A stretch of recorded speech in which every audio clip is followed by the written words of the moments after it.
Hello दोस्तों, कैसे हैं आप सब। आज ये हिंदी व्याकरण की पहली कक्षा है।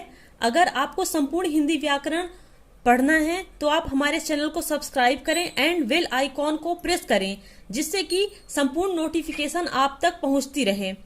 तो मैं वीडियो को शुरू करती हूँ। भाषा की सबसे पहली इकाई ध्वनि है। इस ध्वनि को वर्ण कहते हैं। वर्णों के समूह या समुदाय को वर्णमाला कहते हैं। हिंदी में वर्णों की संख्या जो है वो 52 है। हिंदी वर्णमाला को दो भागों में विभक्त किया गया है। पहला स्वर है, दूसरा व्यंजन। तो आज हम स्वर के बारे में पढ़ेंगे। तो स्वर, जिन ध्वनियों के उच्चारण में हवा मुख विवर से अबाध गति से निकलती है उन्हें स्वर कहते हैं। स्वर जो है 3 प्रकार के होते हैं। पहला मूल स्वर, दूसरा संधि स्वर, तीसरा प्लुत स्वर। तो मूल स्वर क्या होते हैं?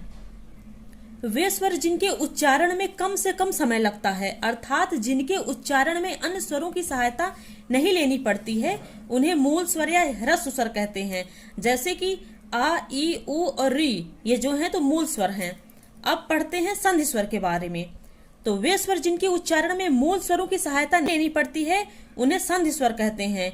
ये 2 प्रकार के होते हैं। पहले दीर्घ स्वर और दूसरा संयुक्त स्वर।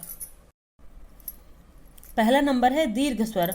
तो वे स्वर जो सजाती स्वरों यानी कि एक ही स्थान से बोले जाने वाले स्वर के संयोग से निर्मित होते हैं, दीर्घ स्वर कहलाते हैं। जैसे अ को मिला के बड़ा बनता है, ई को मिला के बड़ी बनती है, उ को मिला के बड़ा बनता है। अब दूसरा नंबर है संयुक्त स्वर। तो संयुक्त स्वर क्या होते हैं?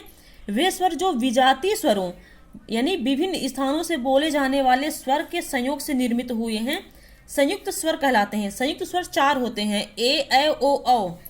तो आ ई से मिला के ए बनता है, आ ए से मिला के ए बनता है, आ उ से मिला के ओ बनता है और आ ओ से मिला के ओ बनता है। अब तीसरा नंबर है प्लुत स्वर। तो ये प्लुत स्वर वे स्वर होते हैं जिनके उच्चारण में दीर्घ स्वर से भी अधिक समय लगता है, तो प्लुत स्वर कहलाते हैं। जैसे कि किसी को पुकारने या कि नाटक या संवादों में इसका प्रयोग किया जाता है। तो जैसा कि हो गया राम, तो यहाँ पे जैसे कि हमें काफ़ी समय लगता है बोलने में राम, तो वो प्लुत स्वर कहलाता है। तो दोस्तों, आज ये स्वर कंप्लीट हो गया है। अब हम अगले वीडियो में आपको उच्चारण की दृष्टि से स्वरों को बताएंगे। तो थैंक यू गाइज। अगर वीडियो पसंद आया हो तो आप वीडियो को ज़्यादा से ज़्यादा शेयर करें एंड चैनल को सब्सक्राइब करें। Thank you guys.